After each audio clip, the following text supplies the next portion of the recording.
Don't look under the internet.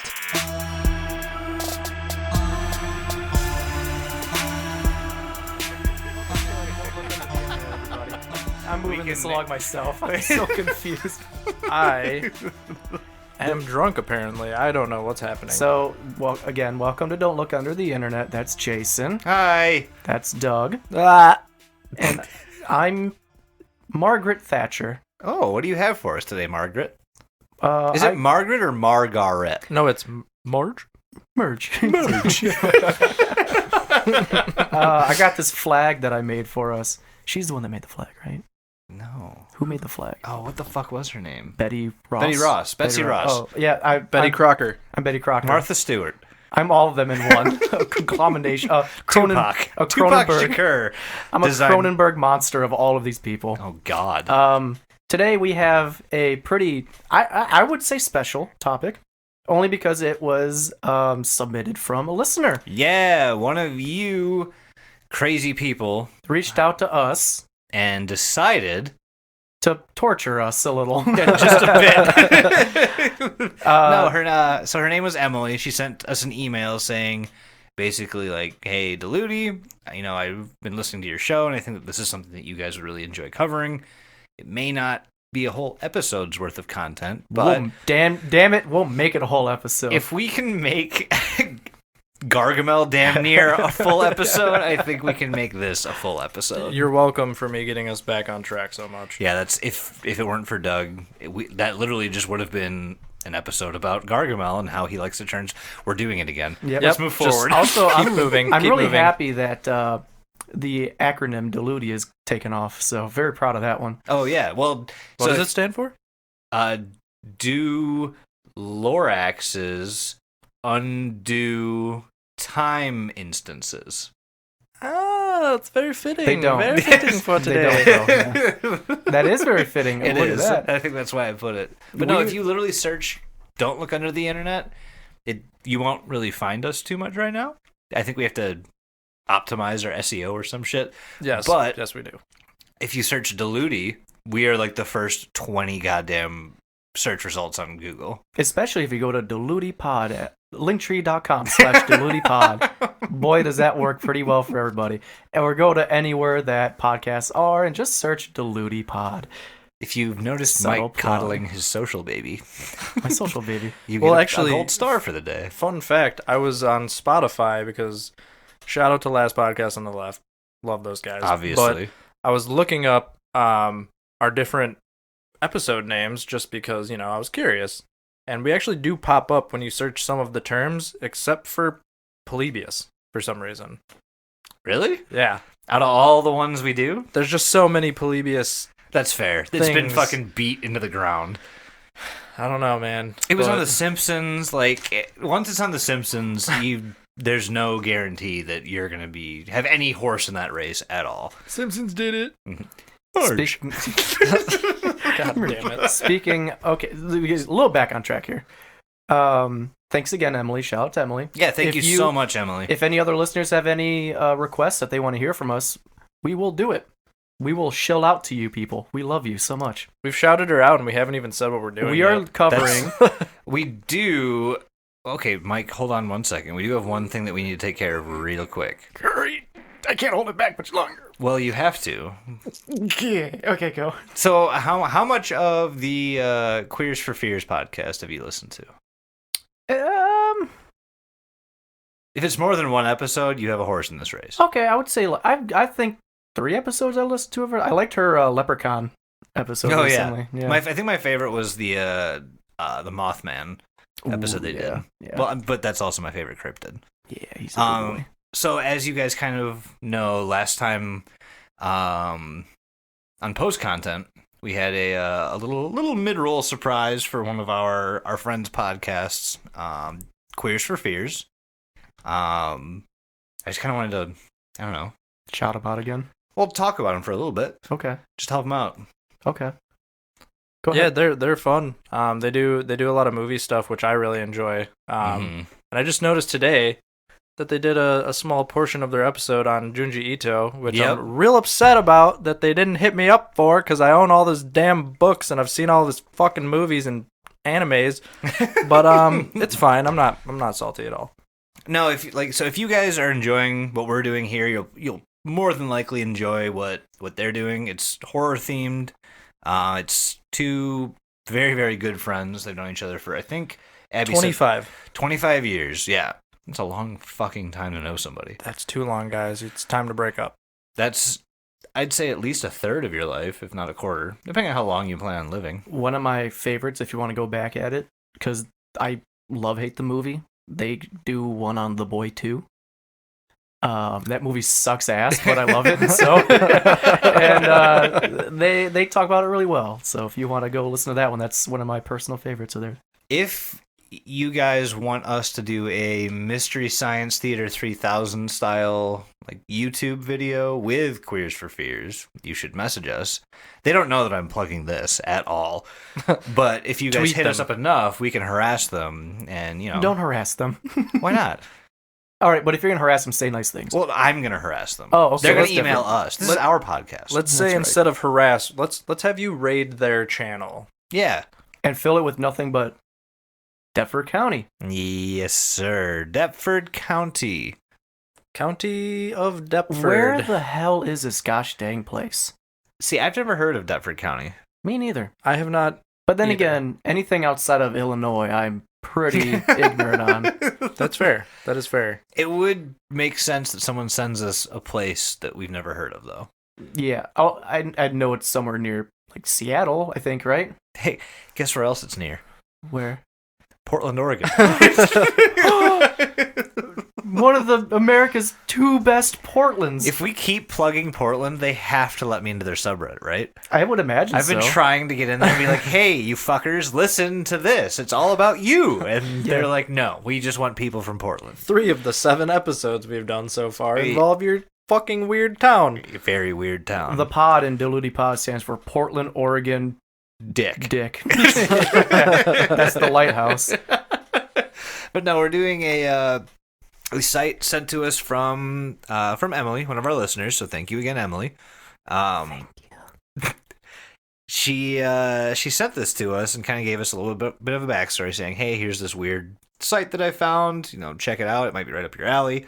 And so here we are, checking it out. And I'm not gonna lie, when I first started looking at this, I was like, why would we do an episode on this? It's just a library index. Yeah, I was like, so what? We're supposed to talk about this town and And their That's what we're library, doing? their great public This- library system. This is Yeah. the internet mystery. How does their library function so well? But the deeper I got into it, the more I realized, boy, am I an amateur. Oh, at it this. is. Yeah. Well, I think we all kind of realized that from our fucking knee-jerk reaction of like, yeah, this is normal. It went from us being like, wow, this one, yeah, this, I don't know how we're gonna make an episode of this, and like 5 minutes later, we're like, oh yeah, we can fucking pull some shit out of our ass for this. Yeah. Absolutely. So just looking at this, what is Deptford County? well, how does one explain Deptford County. anywhere really? So From what- let's start with how we even found it. I would say Well, Emily sent it to us. yes, through their public library website. Right. So let's talk. And that's that. it. That's about it. I mean, honestly, it literally just starts with looking at their Tumblr. Mm-hmm. That's kind of It goes from their public library, and they have like a photo gallery, like link that you can click on, and it just takes you right to their Tumblr page. Yeah, I think most times when you visit a website, like I know me personally, I'm just like, do they have a gallery I can look at of pictures? Because I don't want to read anything. same. Pictures, the books for our eyes. Seriously, Aren't so books just books for your eyes? No, those are shit books, they're words for your eye holes. for your mouth. Oh my god. Delete what I said before, Jason, and instead replace the audio with "I'm smart." Can we just get the guy from from Rick and Morty being like, "Those are my eye holes." Eye hole, man. Anyways, so I mean, looking into their Tumblr, which is a direct link from their library page, which to me is kind of confusing because I don't know many libraries that have a Tumblr page out of all social medias. Same. It's not the weirdest thing I've found on the internet. So No. We could do a season on weird shit you found. You used to watch full-length movies on Pornhub, so Okay, real quick. they have them. It's not about the porn. It's about how I can find Cars 2 on Pornhub, and it's ad free. Man, I need to teach you how to torrent a fucking movie. It takes 2 whole minutes. Why would I do that when And I you can don't just have type to in go to Pornhub. Pornhub.com? They also have Game Grumps episodes on there if you need to know. So does YouTube. Yeah, but it's different because then I can click over on boobies. It's right there. same screen. You've got your cream pies, you've got Game Grumps, and then you've got your double penetration. It's all right there. Yeah. It's like a sexy sandwich. Yes. I would love to be sandwiched. Let's get off the fact that I go to Pornhub to watch movies. Let's go somewhere else with this conversation. Well, I mean, it's a good transition because I used to use Tumblr purely for the porn, and they don't have that anymore, so I don't use Tumblr. But that being said, this library does. So one of the things is their Tumblr mentions the word like live and well in Cascadia. Oh yeah, like good luck finding us. Yeah, The spirit of Cascadia is alive and well in Deptford. that's exactly what it is. Deptford- Not what I said, but what Deptford- you said. Yeah. Deptford seems like the Carmen Sandiego of people. It's just Again, What- isn't Carmen Sandiego the Carmen the Carmen Sandiego of people? of counties.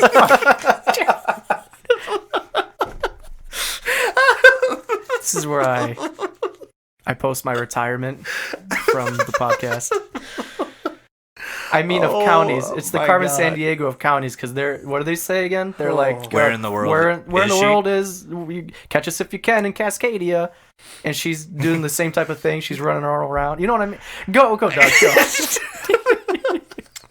So that being said, Cascadia, if you look that up, because I had no idea what exactly that was, is a bioregion and bioregional movement located within the western region of North America. Potential boundaries differ, with some drawn along existing political state and provincial lines, others drawn along larger ecological, cultural, political, and economic boundaries. The boundaries are generally those defined by the Cascadia bioregion, which is all It's kind like of part of Canada, some of like Washington and Oregon, right? Yeah, pretty much. Maybe like a small chunk of like Northern California, but it's basically along the West Coast for the most part. Yeah. Yeah, I mean, if you look at their Tumblr, it's really, really kind of just a lot of like nature photos, and Tons. there's a few people that they like consistently reblog their posts. So if you're unfamiliar with Tumblr, it's basically you either post pictures or you reblog other people's pictures, and it's just a picture blog. Is that like a retweet on Twitter? Pretty much. Yeah, more or less. I've never been on Tumblr, so I have a Tumblr, and it was a lot of fun back in the day. It was just very like, Pornographic. well, when I actually used Tumblr, it wasn't just pornography. There was a lot of pornography on Tumblr, but there was also smut. Smuff. Smuff. But there in particular are these like nature, hiking, like nice, beautiful sunsets and stuff like that. And they take a lot of pictures from this, 2 accounts in particular that I noticed called Burning Mime and the 69th Dimension.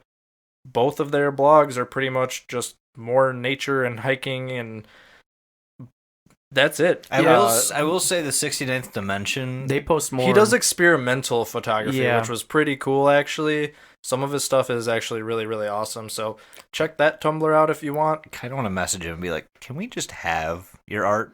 Because it's very similar to what we use. Yeah, right. Very, very similar. A lot of long aperture settings and stuff like that, which make the photos look really, really cool. But Yeah. yeah, I mean, there's just like you get a lot of these pictures, but then there are a few like actual word written posts. The newest post they have is actually from March 2021, but recent. very recent actually. But the last post before that newest post was actually from March of 2020. So there's this weird year of silence. I mean, that does fall right in place with the whole pandemic happening and all that shit. So That's a good. you never know. right? Yeah, especially So the past year. Whoever was taking care of the public library's social media Tumblr just wasn't an essential worker, so got kind of laid off for the time being. Sorry, Barb, but sometimes it happens. Barb's our friend who's a librarian. So you get all this nature stuff. But they, like I said, they have a couple of these word blogs that they posted. We get one from February 23rd of 2014, and all it says is, remember, February ends on the 26th. Thanks. But no, it doesn't though. It sure didn't. Maybe a leap year? That's 29. I thought all February's ended in 29. Nope, 28. 28. Oh. 29th is the leap year. Mhm. So once every 4 years. I'm learning. Never 26. Yeah, that would be Except for obviously in this Deptford, instance, apparently. Yeah, so that's a weird one. They mentioned that there was a big Doctor Who movie gathering that played at the AMC 14, that Angela Kay, the manager, was really excited for people to come down. And then I'm kind of going backwards on this. I'm just, because Tumblr goes from, newest to the least latest post. That's okay. So then we get October 9th, 2013. They announce a poetry reading with an appearance by the mayor, and that it will all take place at the coffee house. Is it the mayor from Night Before Christmas? I wish. That'd be cool. That would be great. That'd be pretty Spinny sweet. head, No. zippy mouth, and everything. Happy sad. Mayor, Happy sad. Mayor Spinny Head Zippy Mouth. That's his your actual service. Christian name. But yeah, other than that, we have another post on September 16th of 2013 about an annual beer tasting at WC Brewery, and they mentioned that the Mayor Fiorello would be there, and that I guess some caterers were going to be there, and they were really excited about the turnout. And this was their names were Ptolemy and Mama Rosa. Just kind of digging into some of these names, didn't find much. Mayor Fiorello, if you look him up, all you get on like Google is just a mayor from back in the day from New York, who was apparently like the best mayor they ever had. Did a bunch of like good political things. And what about Rudy Giuliani though? Okay, yeah, all we're right. gonna skip that. He helped us America's with mayor America's mayor. for the month after 9/11. Yes. And then he turned into... No, he's America's mayor still. And if you want to contact him, just start searching like Just lawn find and Trump's garden boot. shops. God damn it. Got he. Look up Get that Sleeps political with younger women. hot take. Oh, yep. Yeah. Just watch the Borat movie, honestly. Yeah. The second one. But yeah, so you get, like I said, you get Fiorello Henry LaGuardia from New York. Like I said, people claim that he's the best mayor New York ever had. Don't know what that has to do with anything, but that's all I could find. And then Ptolemaeus, just because the name is kind of odd, I looked that up. They were a mathematician, astronomer, natural philosopher, geographer, and astrologer. Wrote several scientific works, 3 of which were important to later Byzantine, Islamic, and Western European science. Important for laser eye surgery. Man, that's some old research Yeah, he's for ahead of his laser eye time. surgery. I don't know, but other than that, their Tumblr kind of doesn't have much to work with. The only other thing I saw was they mentioned that some, stuff happened on Route 33. There was a minor fender bender or something like that. It seems like a bunch of updates. Yeah, it's pretty much that. And I mean, not that it matters, but like I couldn't even like Google find a Route 33 in the Washington region, so I was just like, all right, whatever. It might have been renamed or something. Yeah, totally. Yeah, it could have. So besides the Route 33 thing, the last thing I noticed on their Tumblr was at the very bottom, you see it says observer. That's a word. Observer theme by Zach Sultan. And when you click on that, which I wasn't really expecting to be able to click on, it brings you to Zach Sultan's product designer at Slack page. It's very weird. It's like his own blog. And it just leads you into this weird series of pictures, his Twitter, just a bunch of weird things. His Twitter's strange. I'm sorry. I know. Isn't Sultan from fucking Not Dude, Where's My Zoltan. Car? Oh, okay. Not Sultan. Sultan. yeah, they do Zach that. Sultan. Yeah, not, Zoltan. not that. Okay, cool. It's if you guys You want know- to visit his Twitter, what? Go ahead. I was just, you gave me that like side eye. Like I looked at you, you're just like, no. And I think you knew what I was talking I about. did. I was like, I see where you're going, but The hamster's wheel is moving slowly. And the hamster has a flat tire. Well, so like you get all these weird pictures, like just off the bat, like some of the first things you see is like, we are not going in circles, we are going upwards. The path is a spiral, and we have already climbed the steps. And it also says that he works for Slack, which those of you who don't know, I use Slack as a company-wide chat platform Right. where I work, and I'm pretty sure Kelly does too. But it's just like, who is this man, and why is he posting this weird shit when he's building platforms for Slack? Yeah. And why is he Why is building this here? Deptford County's library Tumblr? Right. maybe they paid him very handsomely. I mean, If they did, where's his name aside from right at the bottom? yeah, like Why I isn't he a mean, part of it? Yeah. It's just strange. He's There's like, I just- have the answers here. I'm an idiot. To be fair, it's like a very local like website. Like it's meant Yeah. for one town. It's not like you're going to Google where they have their fucking attributions and like all their shit nailed down because they have to because they're Google. This is just a website for a town. So it's like, okay, well, Zach Sultan was a part of some stuff. Here, let's not highlight his link. Make you search Hide him for at it. the bottom. Right. yeah, it is strange, and like I said, his blog is even more strange, just considering that the clickable links are, to his blog homepage, to the internet ads, which are just more weird pictures, his Twitter account, and then an archive of all of his stuff. And I mean, you could spend a whole day just clicking through this crap and seeing the weird things that he's posting. But that as far as the Tumblr goes, that's pretty much where we end on that note. Yeah, there's not much substance there. There is no substance here. Oh, the callback. Another callback. There's a bit more, like not necessarily on the Tumblr page, but on the public library page in general. Oh, right. It's almost like an update board. Yeah, like the public notices and everything. Yeah. Yeah, so on the public library website, you'll see another sidebar where it's about public notices, where it gives you like updates on what's going on around the town, and it's little things like there's one about a cat that was found with a collar that reads Mittens, and there's a response back that says, Mittens was found. Or I don't want that cat anymore. Just keep him. Like, Yeah. It's kind of funny. There's another one where it's like, because Deptford is spelled Deptford. There's one that the title is just the P in Deptford, and then Flip it upside down. Let's make it a B to make it more Display how well our government is to display how the running government's things. going. And there's another one that's just fish compost. You open it up, it just says fish compost. That is my favorite link on It's this entire fucking site. great. It's fantastic. It's amazing. There's a bunch of like updates, which is fun. There's also another one that talks about a storm that they had. Apparently, at some point, like the Seattle area went like 2 months without sunshine and just rain and stuff, which is pretty depressing. It's but very also, common though for that And area.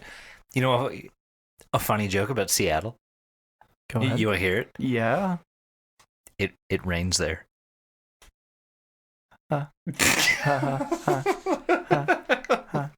This episode is brought to you by Maker's Mark. The liquid courage you need to make a podcast.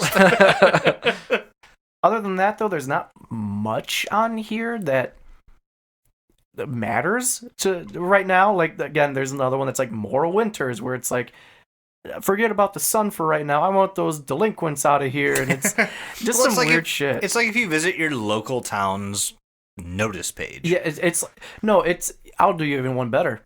Go to your, like, if you live in like a condo complex, or like how I live in an area that has a Facebook page, go to your condo complex's Facebook page. That's kind of what this looks like a little bit. Have you guys ever seen like The Ring like the doorbell ring things Yeah. where Oh, yeah. people can talk about their community. That's what this reminds me of Yeah. too. Yeah. The fun thing is too, you can submit a post as well. Oh, I did. I did too. Fantastic. It didn't get posted. Nope. I'm sure it got filtered Well, out. people, because- people at home, if you want to submit a post, go ahead. Please, everybody that listens to this, put please just bombard. Diluted brought me here. Yes. Don't look under the internet. Let them know. Blow them up. Yeah. Right up their butthole. There is Blow their butthole. there is one link on here Up. which is pretty. Oh. There is one link on here which I highly recommend looking at. All of you at home that are listening to this, I don't want to start a trend here by saying follow fucking along, but this gets interesting the more you look at it. So I highly recommend looking at this stuff along with us, because you're going to be very entertained by looking at this physically while also listening to an audio description of stuff. Absolutely. So And if you're here, you were probably interested in the same shit that we are. yeah, so really all you have to really do, the website for the public notices is deptford.neocities.org, and that gives you a link back to the public libraries link as well, so you can explore all of this with us if you want to. I highly recommend it. When I saw the NeoCities link, like title, I got really excited because I thought it was going to take me to Neopets. Oh my god, all of Holy mine are dead. shit. Oh yeah, I'm sure all I of mine haven't are fed dead. them in years. Oh, I was like 11. Blamfort's dead.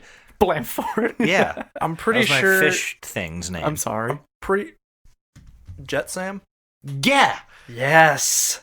His name was Jet Sam. Are we No, gonna that's do like- a fucking Neopets episode? We might as well. Because I used to play that in like middle school when I had nothing better to do. Dude, it was like I would come home from school, I would get on the computer, I would spend some time on Neopets, I would play, I think it was called like Mafia Wars or some bullshit, Yep, where you were yep, like yep, doing yep. some weird things, Yes. and then playing RuneScape. yeah. Oh yeah, QB108. That's my RuneScape username. Find me. That's a subtle Naruto reference right there. My buddies was literally up the butt T69. Fuck yeah. Of course it was. Like, For those of you who don't know, Neopets is like Tamagotchi for dickheads. More or less. I cannot believe I'm the one that's gonna do this. I'm gonna get us back on track here. oh my god, thank Holy you. shit, please. Oh my god. To be fair, me and Jason have been drinking quite a bit tonight, and we have no filter anymore, so there we go. No. So off topic all night. the one strange link that you find on the public notices form is a link titled "Weird Link on Library Homepage." Would you say it's Jason, weird? I would say it's pretty dang weird. Well, Pretty dang fun. Jason, you tell me a thing about this, and I'll tell you how it's fun and weird. okay, I expect you to do that. Okay. Okay, so Mike's going to tell you how this is fun and weird. There's a link here It's fun. that says weird link on library homepage. That's weird. Bases covered. So you click on it and it just says, notice something on the DCPL homepage after screwing around in source. Might just be a cataloging glitch, I don't know. And it says check it out, and it's a link. And if you click it, it takes you to kind of like a directory, but Yeah. it just says index missing, and then it gives you 5 different options that are all links. And the first one says The Saint, followed by Shoutbox, Transmissions from Homestead, Trudy House, and The Vents. What?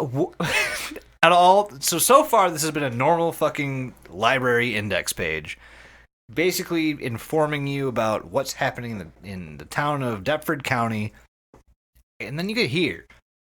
None of these things make sense. So if you click through them, you're going to find a bunch of different, it's going to link you to different areas. The first one being The Saint. Now, The Saint is I think it's like a 30 page-ish, like short story. Yeah, I didn't expect to find literature on a public library website. Oh, you didn't? So I just want to clarify a few things here. There's so much that surround Deptford County. We all kind of took our own pathways through this. So Yeah. like some of us haven't read everything on this. So if you hear us being confused, that's why. It's because like the things that I present as like information is new to both Mike and Doug. The things that Doug's going to talk about might be new to Mike and I. Like we break it up because we have to break it up. Yeah, otherwise, we'd release, I don't know, 1 episode a month. Yeah, maybe. Yeah. The amount that we discovered in this that is really fun, it was enough to break up between the three of us to where some of us don't have all the info while others have a little bit more or less, and we broke it up respectably because putting all that on one person is sucks. Each of us is crazy. So this is very well one of those things where, you know, we're going to be learning as we go just as much as you people are. Yeah, we each have our own expertise in different areas of each topic that we go over, if you guys haven't noticed that yet. If you're just joining us for the first time, hi. Go back to the beginning. You're in the wrong spot. Yeah, stop starting podcasts halfway through. You can start here. It's fine. I still love you. Mike, what's our podcast name? For those people who are joining us halfway through the goddamn episode. It's Don't Look Under the Internet. Perfect. Or Welcome to Don't Pod. You can find us at linktree.com/DelutiPod. Or even on like YouTube if you look up Don't Look Under the Internet. Or I'm pretty sure DelutiPod as well. He's going to keep going. Shameless plug for the podcast that you're listening to. Here we go. Because apparently you don't know about it. But... So this hidden index, or this missing index on the Deptford County Public Library page, the first selection is called The Saint, and it takes you to this short story, a PDF of a short story about something. It's titled Saint Concubine. I'm not going to lie, I was real sad. Isn't a concubine like a Japanese concubine prostitute? It's just a prostitute. Oh. It doesn't have to be Japanese. Oh, God. Prostitute. It's just like overall prostitute. Oh, okay. I thought concubine was like a I've never heard that in like America. I don't go to Vegas and the people are, you want to meet up with a concubine, sweetheart. It's like a fucking 14th century term. Yeah, or some shit. Like we got a bunch of concubines over here. So wait, have you gone to Vegas and you were like, hey, where are the hookers at? No, but they're on the street. You know where they're at. You don't have to ask. Well, next time you see one, it's calling them hooker or concubine. That's the problem. Choose concubine. It's they prefer it more. It's like formal. Are you a concubine?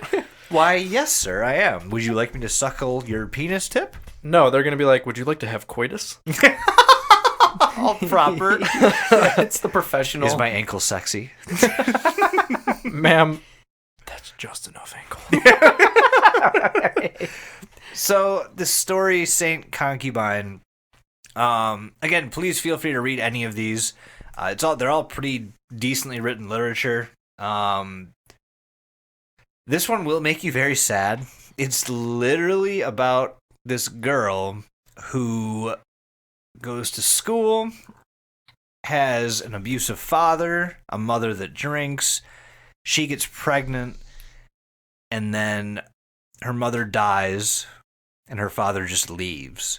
And she's left to just be by herself. And she has to basically decide if she wants to keep this baby or not.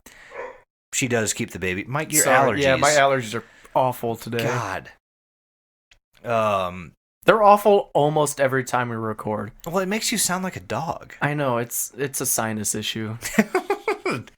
But yeah, it's the story of this girl who basically he tries to make it through all of these different life hardships, and it ends with her family dying. What a great story to read to your children. I don't know what to pull from it because I was just fucking sad the whole time. I looked through names, I looked through different accounts. The only thing that stood out was really that this is located around Deptford County. They mentioned Seattle, they mentioned Washington, they mentioned Oregon. Like, it's here. But the girl herself, she lives in like Indiana or something. Like the classic Indiana concubine. The majority of this story takes place in Indiana, and they mention she goes to Burning Man and she fucks some guy that gets her pregnant, and it's just depressing. I mean, can you imagine a more depressing story than some girl who just gets knocked up at Burning Man, loses her family, and now has to figure out how to deal with life? I'm sure that happens every year. It does, but no one writes short stories about it. Well, there's that one book, Precious, or the movie Precious. Okay. Based off the book that I don't remember the name of. That's a pretty depressing book. There's a lot of very depressing events that happen. All I'm saying is that this shares that tag with those things. You're not wrong. Depressing. Yes. You know what else is depressing? 9/11. 9/11. Never forget. Never forget. Rudy Giuliani. God damn it. Full circle? Full ass. Full ass. Always full ass. But no, like, there's not a whole lot to this Saint Concubine story. It's well written, but I don't know what it has to do with the Deptford County Public Library. Well, it is a story book, library. I just played fucking chain reaction here. I just don't know what it's doing on like a hidden archive. Like, why isn't it up front? Why do you have to dig through 4 pages of bullshit to get to it? Let's ask Zach Sultan. Why do you have to bypass about a fucking link called fish compost to get to this? I don't understand. That's what's important. This doesn't seem like one of those things that, when you're in Deptford County, they have on one of their, like, pamphlets at a rest stop. That's fair. That's very fair. Right next to the gas station sushi. Yeah, which sometimes you need to eat to get worms, and then the worms make you better people. Nice Futurama. I love the Futurama reference. It's one of the better episodes. Oh God, yes. So the Saint Concubine was not the only thing on that list, right? No, there's 5 separate missing links, I guess we can call them. The second one is titled Shoutbox, which it led me to a bunch of conclusions right off the bat. It's interesting. So it leads you to this video that's posted on YouTube. So you could actually find the Deptford County YouTube channel if you want. It's got a few videos on there. They go over things that are kind of similar to this. They're similar, but they all are very disjointed. So the second one is called Shoutbox. And it... Interesting, to say the least. It's very interesting. I kind of want to, instead of explaining how this begins, I kind of just want to show people. Auto-generating entry 111. Calibrating. Unique, New York. What do we do when the abyss calls? Testing.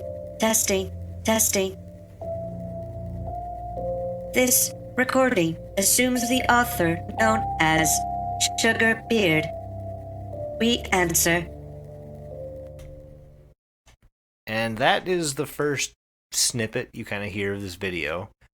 Yeah, it definitely, you get, robot vibes. Yeah, I mean, what's it calibrating? Why is it doing vocal warm-ups if It it's a sounds robot? like my Siri having a bad day. Yeah. Unique, New York. But it's followed by a guy that just repeats the exact same thing, who's very clearly not like a robot or a computer or an AI. And after that's all done, it just launches into this guy's like Story? voice. It's like a voice diary, kind of. Yeah, he's Or like he's- telling a story in like chapters. More or less, Like, yeah. like a diary. I guess that is a good way of putting it. And I think it's more of like an audio diary, audio journal, just because he doesn't go back to edit anything.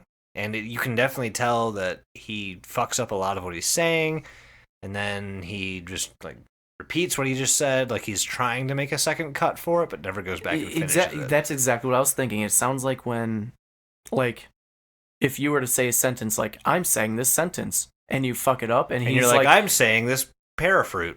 yeah, he will say Oh. something like, instead of I'm saying this sentence, he'll be like, I'm saying this sentence, and like repeat himself, but it's left in. Like he's supposed to cut it later. Yeah, I mean, we do that shit all the time. Yes, Spoiler. but we do cut it. Actually, no, we record every episode perfectly Live, and one flawlessly. take. Yeah, every episode is the recording time is the exact same time as the episode length. It's Don't give away the movie magic. you just have to be good at what you do. But We definitely didn't break to take the dog outside. No. none of shit. that happened. no, those are my allergies. Yeah, Mike's allergies. Duh. Need to go outside. But yeah, it definitely is like it gives off the impression to me that this person's like reading off a script, Yeah, you know, and and he's fucking it up. the very first part doesn't fit at fucking all. Like, you don't know why they're saying unique New York. I'm assuming they say it to calibrate, you know, something. So you do eventually get kind of an idea of what this AI is kind of calibrating. As it goes through, it tells the story of this guy who is going to college, and he seems kind of like a little bit of a misfit, and he gets offered this job, literally just listening to audio recordings for a company or platform called Shoutbox. And he's like, yeah, it's a pretty cool gig because I can work from home and I don't have to leave my dorm and I can still go to class and I make a bunch of money and it's awesome. Yeah, they give him like $10 an hour. Yeah. And he just sits there and just listens to stuff. I mean, in college, I think I was making like $4 to $5 an hour or something doing the campus work. the oppression of modern college. Yeah, we could go off on a rant about capitalism all goddamn day long. Maybe we'll start a podcast. We need to called dismantle the establishment. Board by board. But no, like he starts talking about how he goes to this like gathering and he goes to this other party and he talks about his life and then he starts talking about what it's like to work for Shoutbox and you kind of find out that he gave up drinking for a long time and then listening to whatever audio recording he listened to drove him back to drinking and he says like I had drinks tonight and I Yeah, you can hear him. He sounds drunk. He's during drunk. Some of these too. He's like, Yeah. I've downed almost a whole bottle of Jack. mm-hmm. It's first time having a drink in 5 months, and it's like, oof, buddy, Yeah. back So- on the wagon. So, like, what are these recordings? But then it goes forward, and he starts talking more about, like, a girlfriend. I forget, Callie, I think is her name. I believe so. Yeah. And then he talks about going to this coffee bar, and it's full of hipsters, and it's like, there's a concert going on. Or Yeah, like, he is in the I say Portland concert. area. Yeah. Yeah. Maybe he dialed the dream survey and left a weird dream about it. Yeah, it's funny because, you know, not to call back to our first episode, but this portion does give off futile vibes pretty strong. Especially with this next part. Yeah. So he goes to this like hipster coffee shop with his girlfriend, and there's a show playing, and it's just this little tiny setup in the back of the coffee bar. Sorry, he makes a very, very, very like adamant point that it's not a coffee shop; it's a coffee bar. You'd know if you lived in Portland. Right.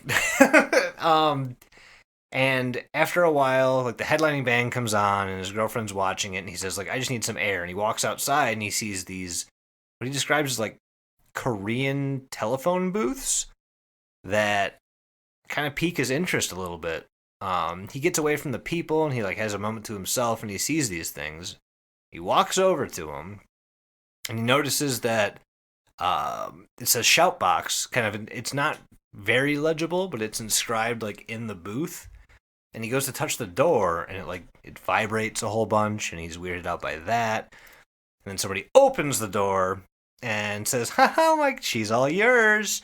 And walks out. You're next. It's like, what the fuck? And that's when he kind of steps inside. And Mike, I know you have a little bit more info than I do on this. What happens when he steps inside? So when he steps inside, he gets this like robot voice that does sound kind of similar to the one that we heard in that audio that you played. And it says essentially like, "Hey, you're free to confess whatever you want here. It's recorded. Say whatever you want." Oh, it's like a confessional. Yeah, it's a confessional, which that's why it brings me back to futile. Yeah. Yeah, and he talks about how he misses his dog, and he misses this girl named Angie. Sorry, Angie. Misses this girl named Angie, and he's like, "Fuck it, I'm done." And he goes to walk out, and he just goes on with his day. It isn't until later when he's doing his job, which is again reviewing audio, throughout this whole video is an hour long. Throughout the video, there are like random snippets of like other people talking. Oh, right. Yeah. Right in the beginning, like maybe like 13 minutes in, there's just a guy that just goes, I'm addicted to Minecraft. It's like, what the fuck does this have to do with anything? If you think Mike's being facetious, that was a legit decent impersonation of what this sounded and like. it's like, what the fuck does this have to do with anything? But you realize as you go, that's his job. He's listening to confessions that other people have done in these booths. And the way you find that out is he's doing his job one day and he hears his own recording and he's like, what the fuck? Yeah. He put two and two together. I work for a company that is called Shoutbox. I went into a Shoutbox. This must be what I've been hearing this whole time. Right. So throughout this whole hour-long video, you'll hear other people's confessions just sprinkled in. So he messages like his boss and he's like, yo, I just heard my name. Like, I mean, I heard my own audio. What's up with that? And his boss is like, don't you ever go back to these shout boxes ever again. You're not supposed to be in there. You're not supposed to listen to your own audio. Like, prepare to hear from HR. And he's like, well, fuck you. Like, he gets pretty pissed about it. He's like, well, fuck you. Like, no one told me this. Right. I didn't sign an NDA or anything. Like, I can do whatever I want. And you're like, Yep. And he just starts causing like issues with the like HR department and everything. yeah. But essentially he just starts like leaving these little like vlogs about, or these little audio snippets about, you know, every day that he's at work, he's like, man, it's so weird, like listening to these people's confessions, listening to what these people want. He literally says it's like I'm a god that can't do anything to help these people. I hear their wants, their needs, their sins, and I can't do anything to help them. It's a tough spot to be in. Yeah, and that's what causes him to start getting back into heavy drinking. He's like, it's hard listening to all this stuff. I could see that. So, like, where does it all culminate to? Does it have, like, a climactic ending? So, yeah.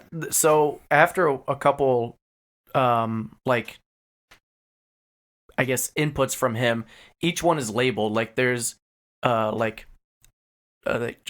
episode 1, episode 2, they're all labeled, like, 1, 2, 3, 4, 5, up until I think it's, like, 30 or something. Mm-hmm. We're getting, like, close to the end, and you hear a recording from Angie, this woman that he mentioned before. You hear her say like, oh, hey, I miss you, can't wait to see you, I love you.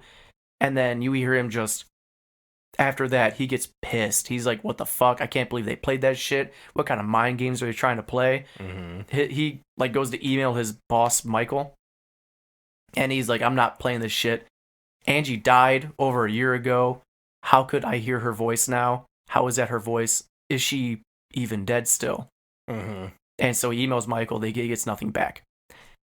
After that point, because he keeps harassing like HR and like Michael about why the fuck he heard his dead ex-girlfriend at this point's voice, that's when the company starts kind of like stepping in. Like he gets emails about how he's being terminated. The police are showing up to his dorm when he's not there. He gets court-martialed. The like company like finds a way to like freeze his student loan assets and his bank assets, so they like fuck him up. It's like a fucking like Snowden type of situation. Requiem for a Dream. I've never seen it, but okay. Not so much with the freezing like assets, but same kind of downhill tumble that AS to AS. Yeah. Yeah. God. It definitely seems like that. Like this company is like, oh shit, he stumbled upon something he wasn't supposed to. Damn. We gotta get rid of this person. And so he kind of goes on the run, essentially. Mm-hmm. He actually, his boss, Michael, quits. He gets in touch with that boss, and he realizes that boss was going through the same type of thing that he was. So they kind of pair up to figure out what the fuck is going on with this company. At the end of everything, it's them getting, they find their way to the headquarters of this company, and they go into the headquarters, and they're like, you know, we're going to go in just hoping that they just stop whatever they're doing and leave us alone. We'll apologize. We'll work out a deal with them if we have to. And then it just ends. The audio ends with a woman saying, thank you both of you for coming back to us. let's try to move past this as best we can. That is spooky. Mm-hmm. So after this video called Shoutbox, the next entry on this hidden index is something called Transmissions from the Homestead. And this is, you can find this in 2 locations.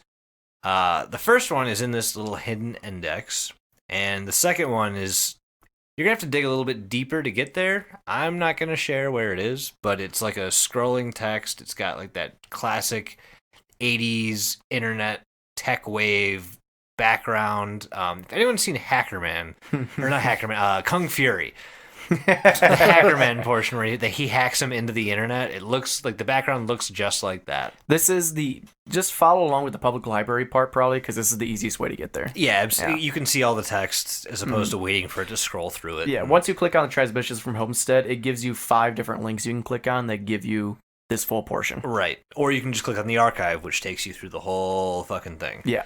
And so it starts off with, what was the date, Mike? The date was 06/22/29.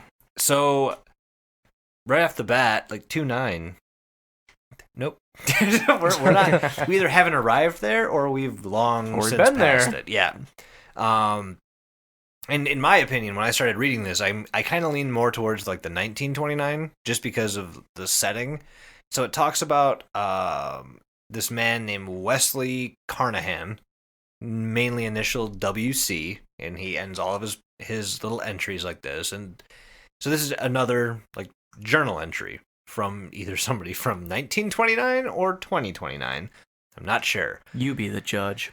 It does talk a lot about a little AI companion that he calls Turkey, which like is like a drone. Yeah, he describes it as like a bumblebee the size of his fist. Right. And he also says that people might be afraid of seeing it, which again, 1929, I feel like they'd be way more terrified of a fist-sized bumblebee drone than 2029, because we have those already. Yeah, there is a point, because the whole thing is that he calls it the homestead. It's like his house flooded. Yeah. So he goes to stay at this inn, but he like sent the turkey thing. Was it called Cadence is the town? Yeah, Cadence. Yeah. Cadena? Something like that. Cadence? Cadena? I think it's Cadence. He sent like the turkey drone over there to like let him know he's coming, and they almost shot it down because they weren't aware of what the fuck it was. Right.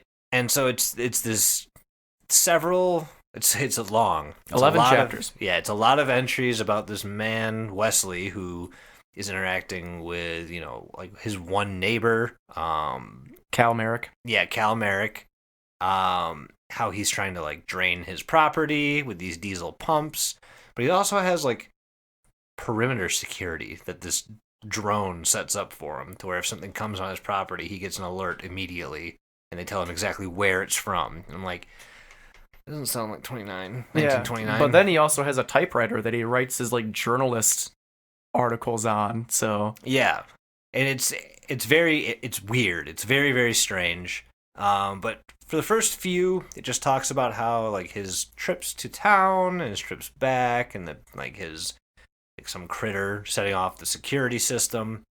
And then he starts talking about these lights in the sky, followed by a crash and an ash cloud, and then nothing. And he doesn't go investigate right away, just because what happened is the flood happened, and he's been trying to drain his property. It started raining a whole bunch, and so he had to work extra hard. One of his pumps broke down, and this is all happening as he sees these lights in the sky. He hears the crash, and he kind of makes a mental note, like, okay, I need to go over there later. He finishes up with what he was doing. The next day, he starts heading over there, and that's when he runs into his neighbor Cal Merrick, who says, like, hey, let's have a chat, which is a very strange chat indeed. Yeah, he's like finishing up like working on his roof before he like goes off on this adventure, and Cal just comes up to him because like I guess like the day before he went to Cal's home to just check up on him, and Cal's house was just fucked up. Fucked. And he's like, I'll leave a note and let Cal know that I'm thinking of him. And the next day he sees Cal, and Cal's like, oh yeah, I had a dream. He's like, I hope Cal's okay. And the next day Cal just comes up. He's like, I had a dream. This like alien came down to me and was like, leave your house, because these creatures are gonna come and they're gonna fuck your home up. So leave now. Take this backpack. It's got a purple glowy rock in it, a golden needle, and just go to town and stay there for the night. These creatures won't hurt you there. And Cal's telling our man Wesley this story, and he gives Wesley the rock, and Wesley's like, all right. He says something cryptic like they said you'd know what to do with it or something. Something like that. They're like, you give this to the person you care the most about, and he's like, okay, so I'll give it to you, Wesley. My horse. Yeah. So he gives the rock to Wesley, and Wesley's like, oh, this is a warm ass purple rock, and Cal just goes upon his day like fucking nothing happened. It. He just turns and leaves. Like nothing happens. He's like, he didn't give a rock to Wesley or nothing. And it's very weird because Wesley's like, he just told me about this weird ass dream where creatures attacked his home and his home was fucked up, but he doesn't care. Doesn't give a shit. Apparently Here's not. a rock. Here's a rock. Go I'm crazy. leaving. Yep. So after that, it kind of goes more into how he starts looking at the rock and he starts studying it a bit and he tries to figure out what it can be good for. And then he remembers he was fixing his property. And the rain starts up again, and he starts fixing the pumps because one of them breaks down again. And then he says some strange traveler comes by and literally walks up to him without him knowing he's even there and goes, "You look like you use some help." And his wrench just broke. And this man has a wrench with him for some reason. And so they start fixing the pumps. And after not a word was said... Yeah, they're just silently just fixing shit together, exactly. just in the quiet. And then afterwards he goes, so what's your name? And they talk a bit. And he mentions that he should visit the crater. And that he will... whatever he finds will benefit him. Mm-hmm. And he, Wesley kind of, thinks for a sec. He turns back to him. The guy, he sees him, walk around his house to go leave. And this man is like a man. It's like a tall, pale man with a bowler hat. A pale horse I ride. Thank you. Yeah, exactly. But he's just a tall, pale man with a bowler hat. That's all that's really described about him. It's motherfucking Men in Black. Essentially. That was the thing I thought of. It's Valiant Thor. Especially because as he goes around the corner to his house to follow this guy, keep in mind that he lives by himself. There's a river near him, and it's just open land. Walks around his house, nothing. Gone. Just disappeared, thin air.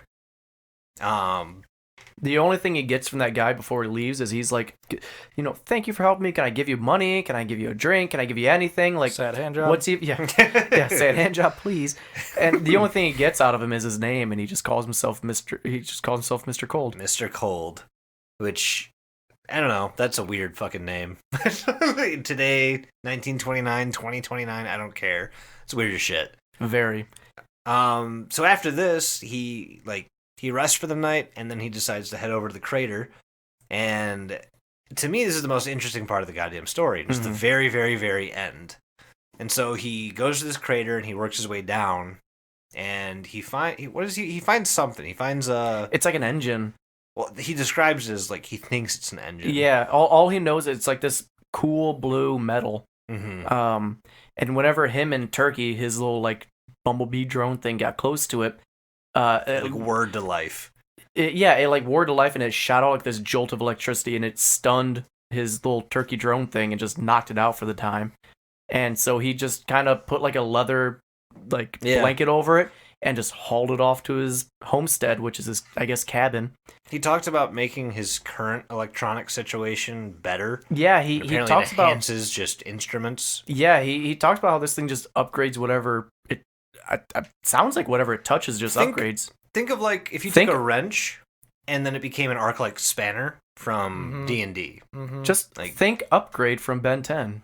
That's what it did. Yeah. That's exactly what it did. Exactly. And that it doesn't really go into much more after that. He finds this thing and he says this is cool. Yeah. And he essentially just talks about how this thing allows him to do better communication rather than the way that he's doing it now, which we're assuming is paper form. And it's the way that he's communicating with now, he calls it short term. He says that this thing will help him do long term or long range communication. So we won't hear from him because he's on a different spectrum, kind of. This is how steampunk started. Yeah, it kind of sounds like it. Yeah, right. So there's a lot of weird, like, futuristic technology going on there, and old school tech, because he's using a typewriter Yeah. and shit. It's all mixed matched. Yeah, so 1929, 2029, Who fucking knows? 3029. 29? But that about does it for the transmissions from Homestead. There's another one of the 5 links on the weird links page is something called the Trudy House. Yes. This link is like a complete like 180 from what we've been listening to as well. The Trudy House, when you click on it, you get this, basically it links to a PDF. And the PDF shows, the first thing you see is like an image with a news article from the Trudy House, which is that you see 3 fatalities occurred on the Trudy House property. What they say may have been a mechanical malfunction because it was close to an agricultural program of Ridge Valley University in Deptford County. Ooh. There it is. Deptford County. So once you go past the news article, you get into what looks like a written account of this guy named Asher Holland's sophomore year at the university in 1994. This article is 26 pages, so I'm going to do my best to kind of sum everything up because it's a well written as hell. It's a very fun short story. But as far as us trying to piece together what this has to do with everything else, a lot of it is kind of fodder as far as that goes. So it's about Asher Holland. He takes basically a summer class to be a groundskeeper for the Trudy House, and he basically mentions that he's a film major and that this really has nothing to do with what he's kind of going after as far as like what he wants to do with schooling, but he also has nothing else to do, so he kind of is doing this for the credits. Reminds me of a Shoutbox. Yeah. Right? Yeah, it does. Protagonist, yeah. So basically he goes to this place with his mom. They travel out there. He's supposed to meet a guy named Professor Joel Emerson, but I guess he's pretty common as being kind of aloof and not around much, so they have a hard time finding him. He finds out that the Trudy House is at least 100 years old. It's a very well-preserved home that's kind of out of time and place as far as just, visiting older buildings and whatnot. Like, I think of, like, Napier Settlement and shit, like, just in the middle of downtown Naperville and whatnot. But, so he's there. You notice that he's kind of, like, almost chaptering Just these giving things. away where we're from, by the way. Yeah, right. One of these days, Those one of you's Germans aren't going to know where we yeah. are. Those Germans aren't gonna know where Naperville is. Yeah, it's a place in Illinois. Big old shitbox. It's fine. Full of racists. Rich racist. So basically, like I said, he's at this place, but he's kind of chaptering out what's happening, almost like chapter 1, chapter 2. Okay. And you notice that sometimes there'll be just like this like out of place text at the end of a chapter, and then like a huge space of text, and then he doesn't really address it. He does the first time. He's like, I don't know what caused the random like lettering, but oh well, because he's using a typewriter to write this. So the first random spit out is NHYYTTTGV space CXZZZ. Now, me being the sleuth that I am, I've tried to put this into different ciphers, different, hexes, different Morse code. I got nothing. So, moving on. It's just gibberish. But the further he got into staying at this house, which was going to be like a month or two's kind of transition to be this groundskeeper, he starts to find out more about the Trudy House, which is the lore of the Trudy House involved monsters, magic, shady money, land feuds, Pinkerton men disappearing, and the underground movement. Ooh. So he gets all this like weird stuff going on in this like.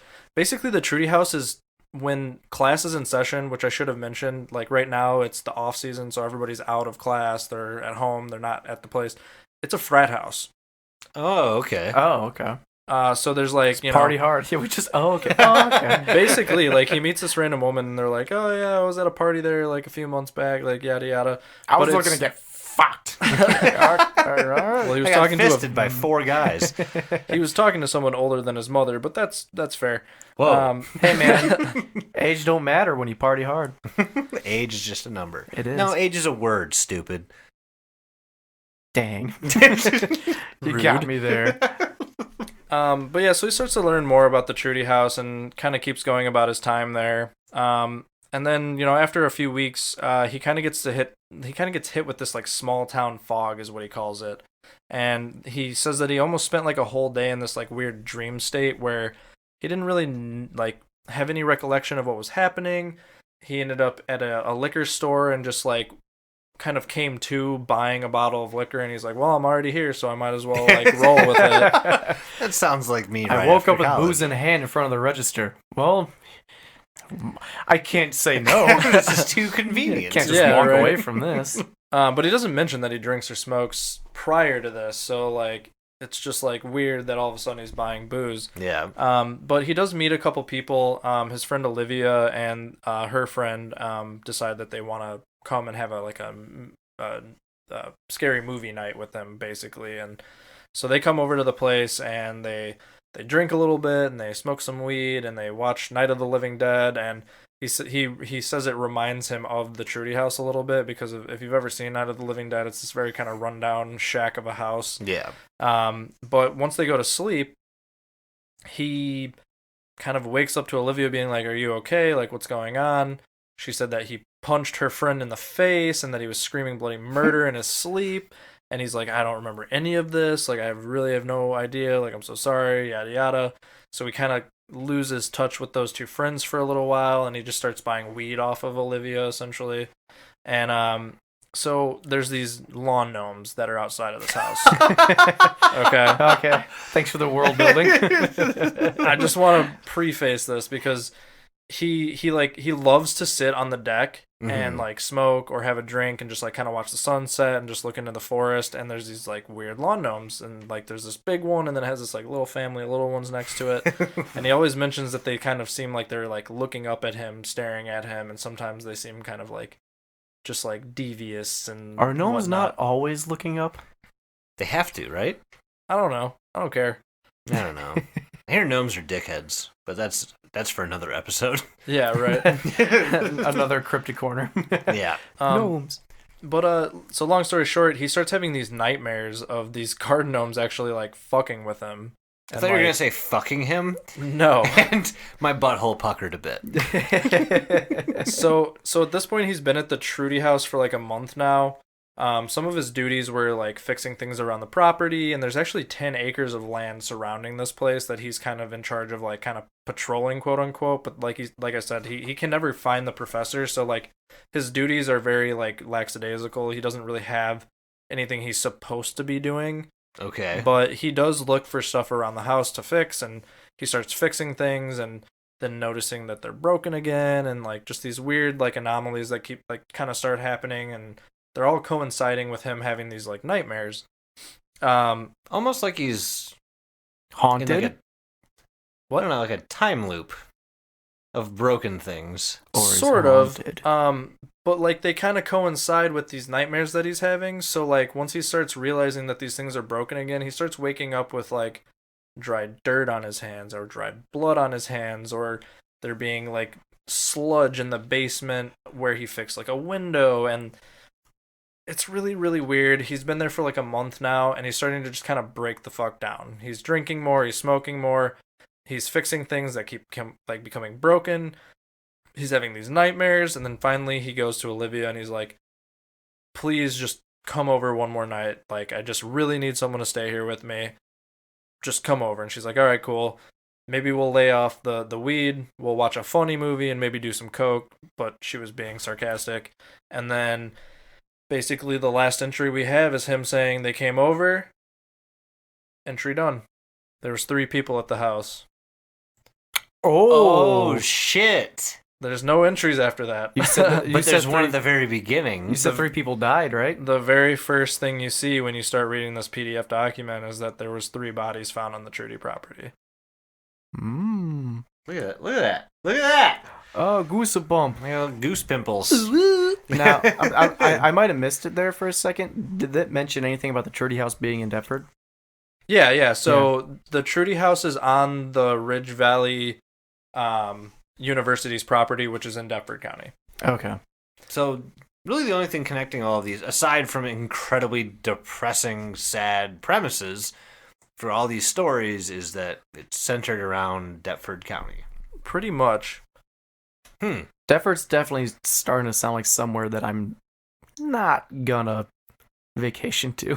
Again, the more research I do about things near Portland, Oregon, I don't think I want to go there. The more I hear about Portland, the more I hate Portland. The more I realize that we don't need to fucking be there. So the last archived link that we get is to one called The Vents. I'm going to try and sum this up as best as I can without giving everything away, because honestly it's a really fun listen. It's one of the YouTube videos that we find as well. It links right to it. It seems almost like a podcast episode. Yeah, it's like half an hour long, I think, right? Yeah, it feels like a audio drama almost. Like Yeah. it's really it's actually really It's very well written. Yeah, a it's common really fun. theme among all of these little entries. Yeah, very well written as we do. So I'll try, like I said, I'm going to try and sum this up as best I can. So basically we start with what we see on the video is 7/5/1946. And basically it goes into our I'm going to call him our main character, Robert, explaining that he was on a large metal ship. Everyone was torn from the ship and pulled into this like giant like body of water, and it kind of seemed like they were all being pulled towards like a waterfall of sorts. But everything was really dark. He had no trouble breathing while he was being pulled underwater, and I don't know. He kind of mentions that it's a strange place. It's a strange time. Everything just felt strange to him. He saw these, like, once he actually came out from the water, he sees what he calls like mountains of water. He's kind of standing on this like sandbar, and he can like see the ship in the distance, but all this like these mountains of water, which I'm like trying really hard to picture in my mind. But Maybe Just big waves? Yeah, I was gonna say maybe he's just being storytelling, and it's just waves and Instead of saying like the curtains were blue, you say like the long navy drapes. The long navy drapes were askew with depression. Yeah, Like, definitely sounds like the tide was coming in or some fucking shit like English that. majors. well, he's very adamant about these water mountains. I do want to say that. Yeah, he is. But it kind of just goes through him talking about how he was trying to get back to his ship. He tried to swim a quarter mile to this thing, but he kept being violently pushed in and out of the water. There wasn't really anything happening, and then all of a sudden he sees like these giant like fleet metal ships passing him with these cotton sails, and they just start passing him one by one, and then finally one stops and picks him up, and then they're all like docked around this pier in the middle of nowhere. But he ends this segment by saying, "And then I always wake up after." Mhm. So we learn that he's having this dream. It was all a dream. So we start skipping through all these different time jumps of our guy Robert kind of explaining what's going on after he wakes up, and we learn that he has this recorder that he's allowed to record his kind of thought processes in.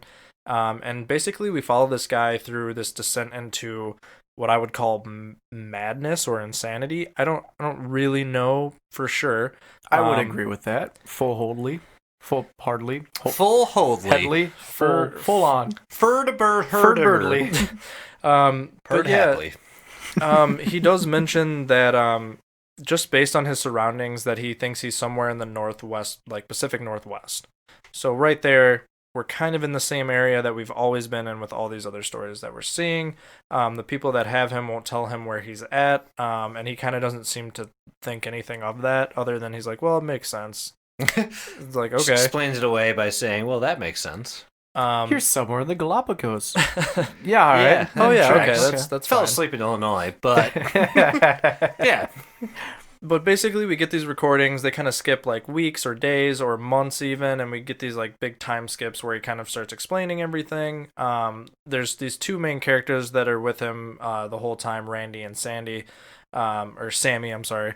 And they both kind of seem a little crazy in their own right, which makes the whole story even better, realistically.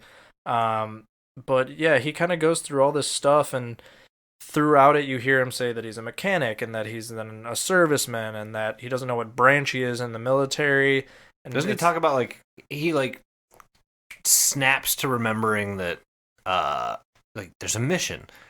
Like, oh my god, I was part of the military. We were on a mission. What was the mission? Yeah, it definitely seems like he's slowly forgetting himself. Yeah. Oh, absolutely. And he brings that up at some points where he's like, he asked, so when he does these recordings, he's actually like talking to a doctor or a therapist of sorts when he starts recording this. And there's parts where he's just like, like, it's been almost a year or maybe 2 at this point. I'm not even sure. And like, we started with a ton of people, but now there's only like a dozen left. Like, he's like, I'm excited that they're getting out of this place, but he's like, I want to know when I'm going to leave. And then he like will lose his mind, and then we'll jump like a week later, and then he'll be like, yeah, I'm so sorry, doctor. Like, I didn't mean to snap on you. I just have these questions kind of brewing in my mind. I think that's fair. Yeah, if I didn't remember where I was, I'd probably get a little angry. And all of a doctor. sudden, you're on a random dock in the middle of the ocean. Like, where are we? Oh, you're not telling me? Cool, I'll go insane instead. Yeah, pretty much. And like, even at one point, like before like the first year's entry, just slap the microphone real hard, real quick. Sorry. Doug is abusing our audio. This guy Randy brings him this like folder, and there's a picture in it of him, what looks to be his wife, what looks to be his mother, which he's remembering, but he doesn't know her name. He doesn't know why he has 3 kids in this picture. He doesn't know anything, and then he just loses his fucking shit. And then we get like a week span without any like updates. Right. But basically he's starting to realize that, oh shit, these timelines are moving on without him. And you hear him kind of start to come to this conclusion. And, well, that's kind of like the last thing we hear from him. Mm-hmm. And then we get this weird piece of audio at the very end, which I would like to play for you guys. Mike, are your ear holes ready? Always. Would you like some fuck? Everyone take a moment. Go find some lube. Just put it directly into your ear holes. It will help the sound carry better. Put a tooth in there. Oh, God. You're... All right, it's no longer Mike. Mike, it's just the Tooth Fairy. Yes. New nickname, Tooth Fairy. Can I go by Tooth Fairy instead? Or Orthon the Tooth Collector. I prefer Orthon the Tooth Collector. Can we just call you Mike the Tooth? Sure. Toof. Mike the Tooth. I've been good. Give me that nickname. All right, well, Mike the Tooth. All right, so this audio is going to give you guys kind of a big old deep dive into where this story goes and why it's so fantastical, in my opinion. So here we go. Patient Robert Kerrigan has been dismissed from the Oracle program. He was the last officially recorded ex-Marine, and the original Robert Kerrigan's kin has been informed of our completion of the project. With Kerrigan's dismissal, we conclude the Oracle program as a neutral expenditure. We have no further information on the incident which unfolded at the Pacific location known as The Vents. The original crew of the ship lost at the site, the Unyielding Endeavor, have completed their tenure on Bainbridge Island. A ship carrying 57 servicemen and women sank in the Pacific. We knew it as the Unyielding Endeavor. However, upon bringing the news to the residences of those lost at sea, we found that they were safe, at home, spending time with their families before their next time out.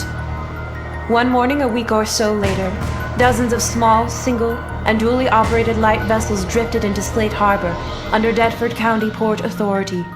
These ships were crafted from the remains of the original Unyielding Endeavor, and their operators were carbon copies of the crew, every last one of the 57. Further medical examination found that they each lacked basic identification, namely their fingerprints. A document named the Harris Findings, 1947-DCVC, details the exaggerated dilation of their pupils and the apparent lightening of the skin.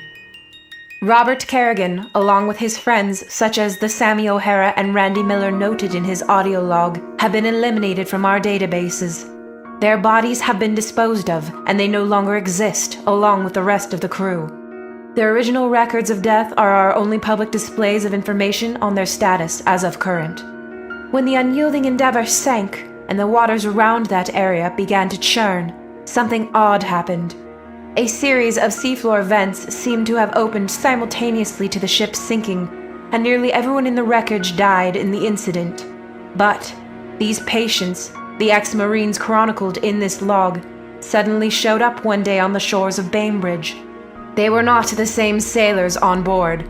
They were lacking fingerprints and severely deprived of any cognitive or personal information from the last decade of their lives. These were not the same patients lost in the incident. Whatever happened at the vents gave new life to those lost in the storm. Whether benevolent or something more sinister, we may never know.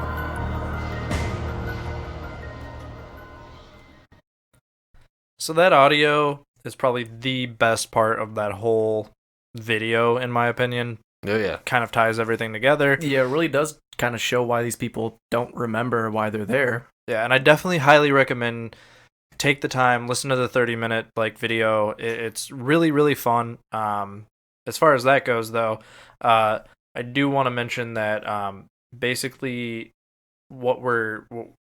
this is called the vents because when you're listening to it, you hear about this ship being sucked into the vents, which you kind of heard in that audio. Yeah, and so by the vents, you mean, what do you mean? So it's these sea vents. Oh, like thermal vents opening up and Yep. like boiling water and shit. So when all this happened, the ship gets pulled in, which you, like I said, you heard in that audio at the very end. Right. The ship gets pulled into these vents, and that's kind of where they grab the name Yeah, from. the waterfalls Yep. are thermal vents, it seems like. Okay. It kind of seems like they're trying, like, there's a little hint of, like, a cult action, because I think one of the other, like, sailor guys that get dragged in mentions, like, the children of the vents. Yeah, Randy does in the story. So, So it's even got, like, a fun little cult twist to it. Yeah, it's pretty weird. Love me some cults. And they do actually mention that, you, like I said, when you heard in the audio, that Dr. Abigail is reporting from Bainbridge Island, which is like a pretty local... Where's that? Where's that located there, Doug? Washington. Nani?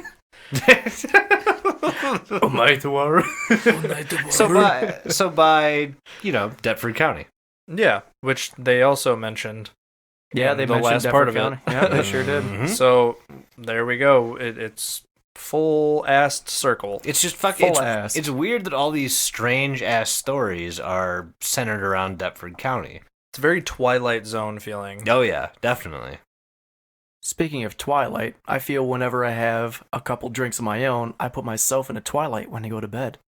There are some times when I sleep that the overall sense of calm and nature take over, and I experience The sheets start to rise. the sheets start to rise and almost like a tent.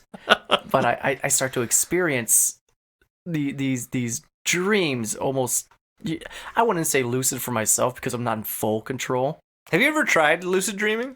I have not. All the time, actually. I have as well. I can't fucking get it down. If you can lucid dream, you can astral project yourself. And that's one of the things that I tried to do very, very often, but it's hard to know when you're doing that. I've had it happen one time. I do know of one of our fellow podcasters that talk a little bit more about lucid dreaming, though.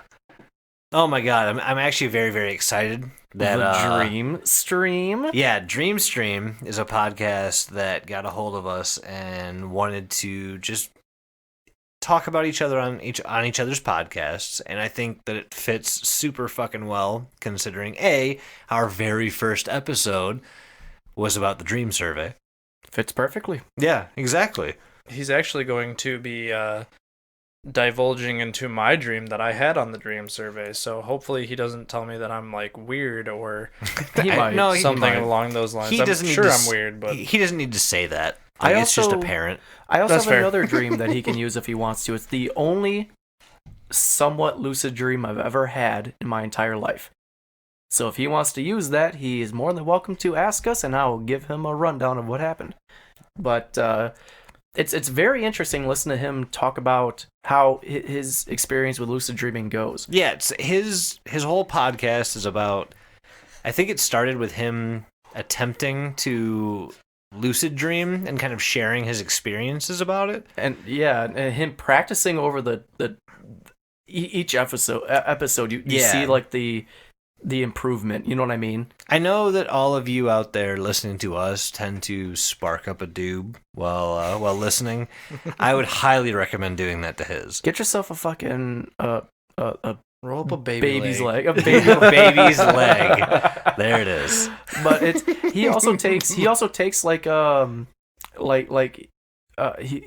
submissions. He takes submissions. So if you go to a dream stream and you submit your lucid dream, you might end up on his show. And get a hold of him. Like, if you have some weird dreams, please get a hold of him. He would love to hear from you, and we would love to help him out, because I honestly think this is a awesome idea for a podcast. Yeah, check this dude out. It's super fun. Dreams are just weird. Like, if you like weird, dreams are fuck weird. it. Like, obviously you like submit weird. your dream. Yeah, you're here, so you like weird. Go check out Dreamstream. His content is top notch. It's fantastic. He's a great job of incorporating listeners' dreams. He's very engaging with his audience. So if you listen and you decide, you know what, I've had some fucking weird ass dreams in the recent weeks, please share them with him. Let him know what's going on. He will feature your dreams on his show. He'll talk about dreams. He'll try to lucid dream. You'll learn a whole bunch. So please go listen to Dreamstream. You can find him on his Linktree as well. I'm pretty sure his Linktree is just linktree.com/Dreamstream. Yeah. And Facebook, Spotify, yep, that's Apple the best Podcasts. way to find him. Like, there's a whole bunch. Yep, that's the best way to find him. Please go listen to him. He took the time to reach out to us. Allergies, sorry. Mike, you gotta stop barking. I know. I need a Ricola. I know. Well, he took or the time some Benadryl so I can lucid dream. There you go. Or take some Ambien. Or Yeah, Quaalude or two. That'll give you some real good dreams. He took the time to reach out to us and say, like, hey, I think that you guys have a really cool idea. Let's get back to the pod. Yeah, let's go check out Dreamstream. Let's head back into Deptford County. Please. So there's a couple other things that we kind of go from off of these hidden archives, if you will. What's the weird one that we see? So, what is it, Mike? So sorry. Have you found the page? No. Are you there yet? I'm giggling because I'm putting in the password to the tablet here, and I just hear boop boop boop. Yeah, Doug's talking to me. So sorry. No, so on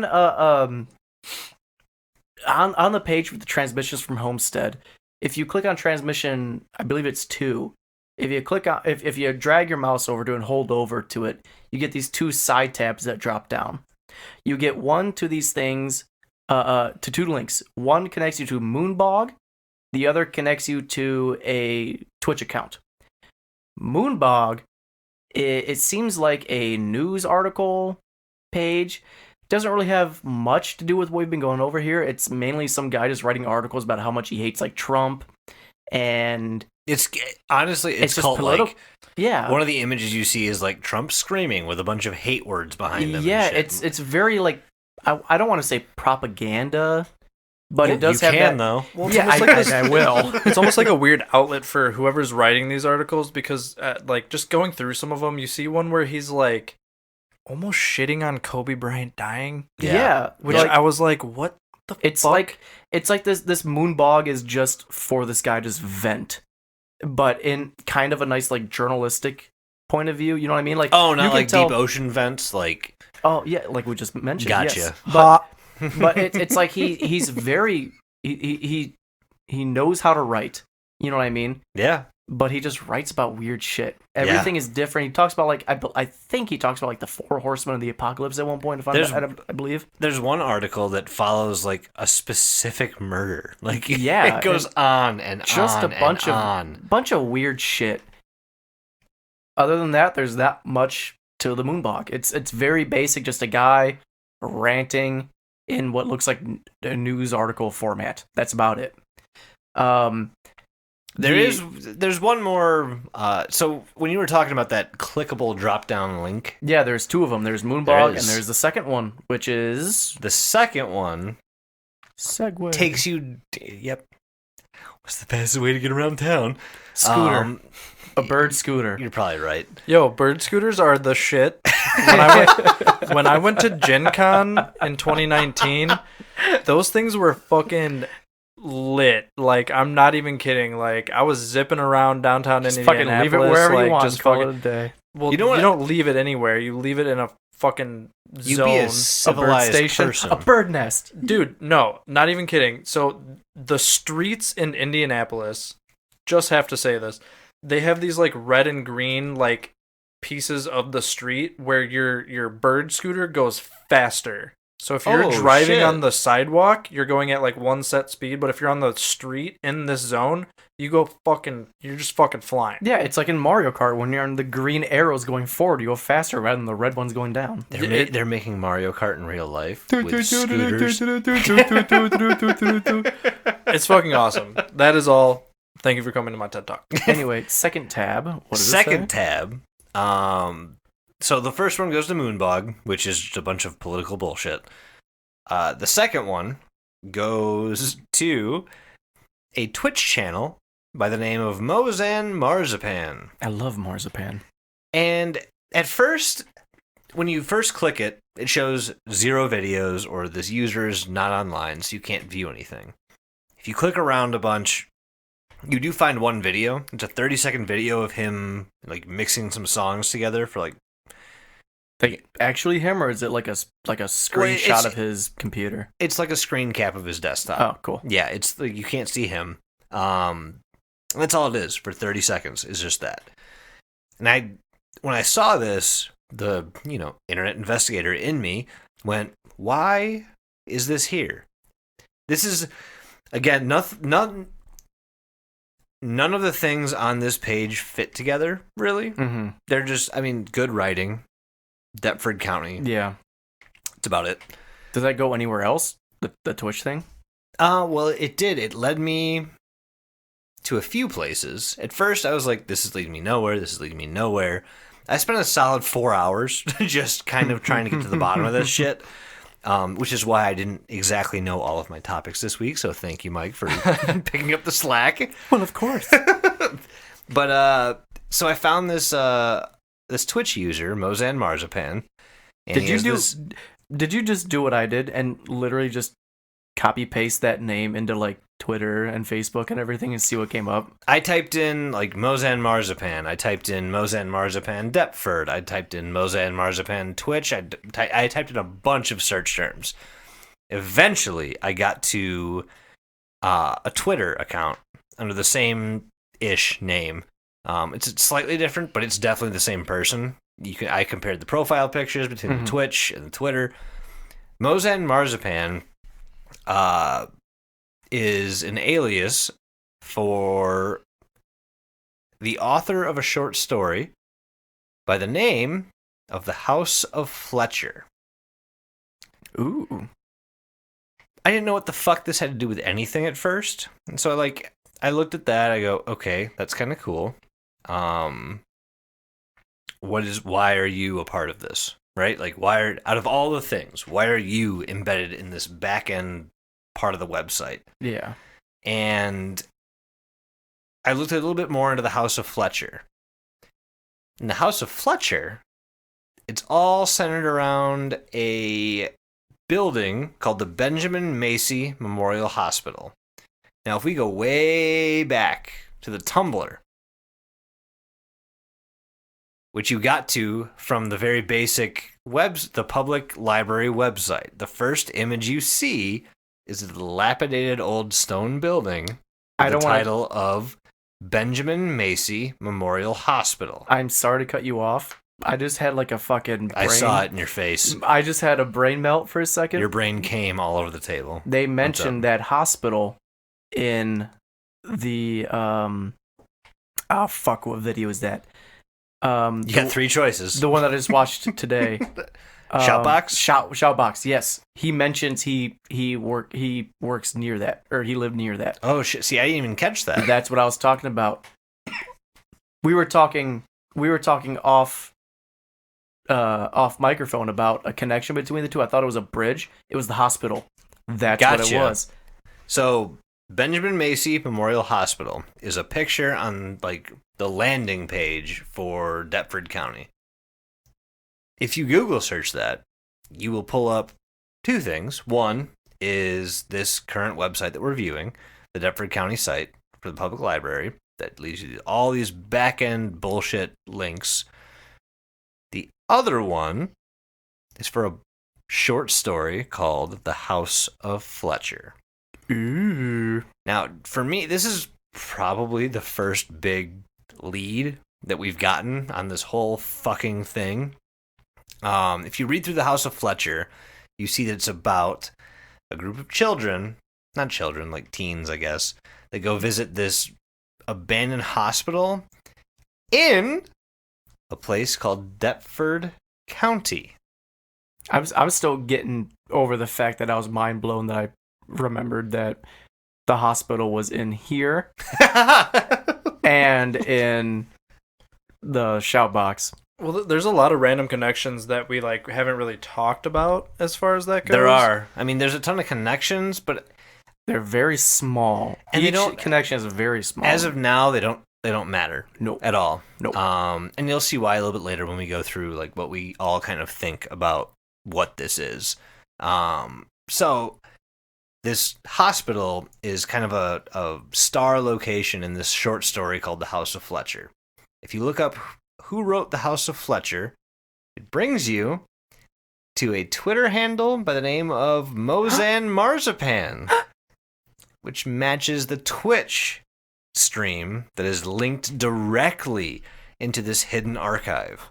Nani? This is his Twitter and Twitch handle.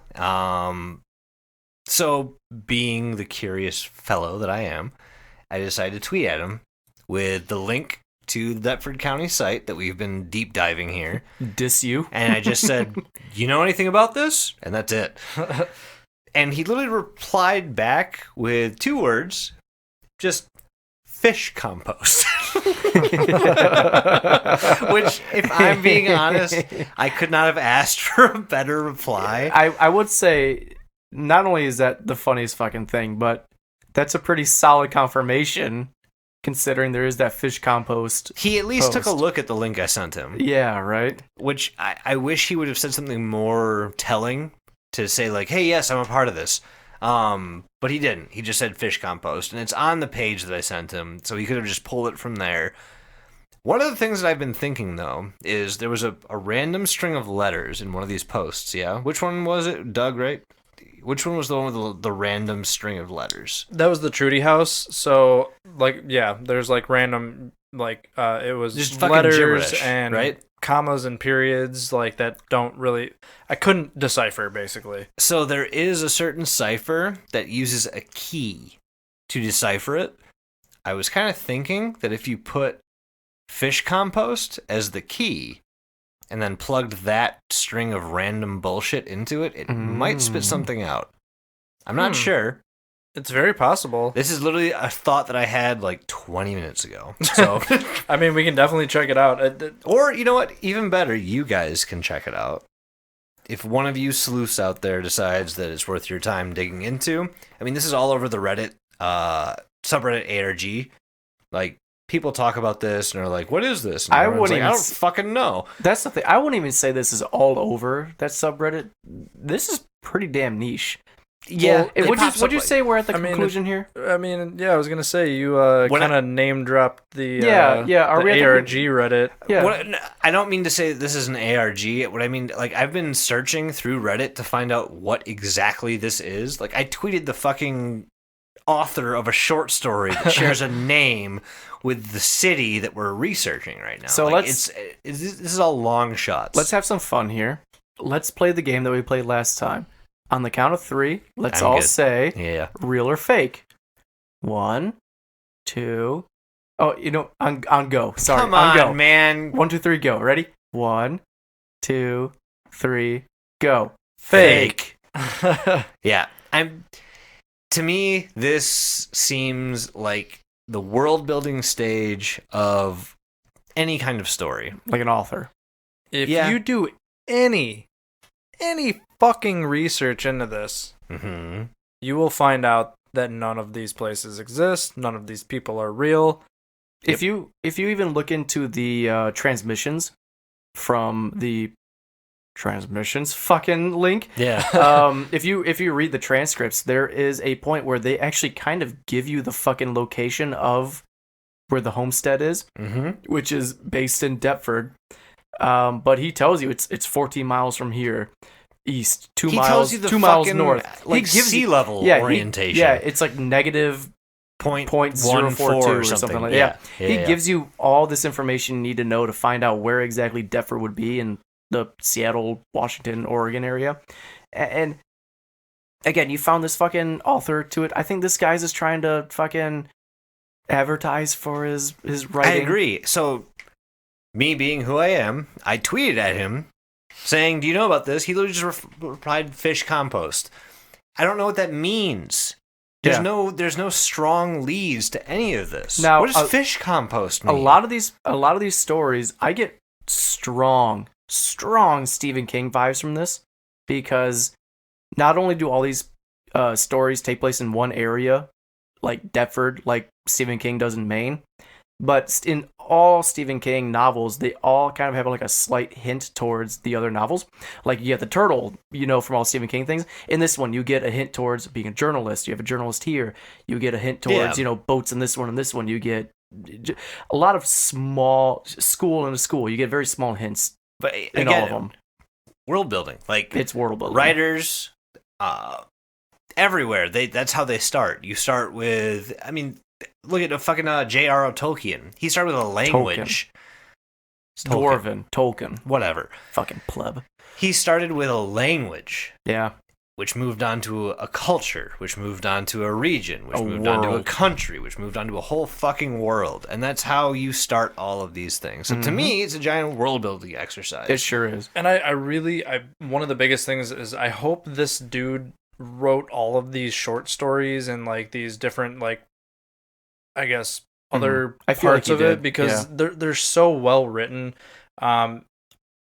We're in an ongoing story building process, like we've kind of mentioned here. Yeah, it literally had an update 2 days ago. Yeah. Yeah. Also, look at this shit, because as we were looking at this, it had like 130 views per episode or something. Yep. It's very low key.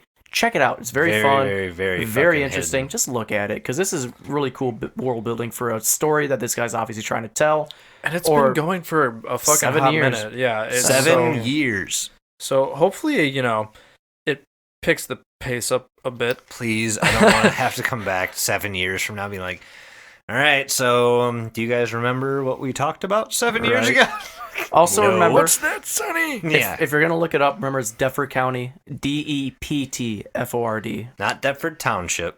Yeah. Not Deptford New Jersey. County. That is a real place Yeah. in New Jersey. God, we it's- keep going back to these fucking. All right. New anyways. Jersey and Oregon. Like, those Yep. are the two fucking areas that we specialize in, apparently. Yep. We are nowhere near either of these places, mind you. We have no business talking about them.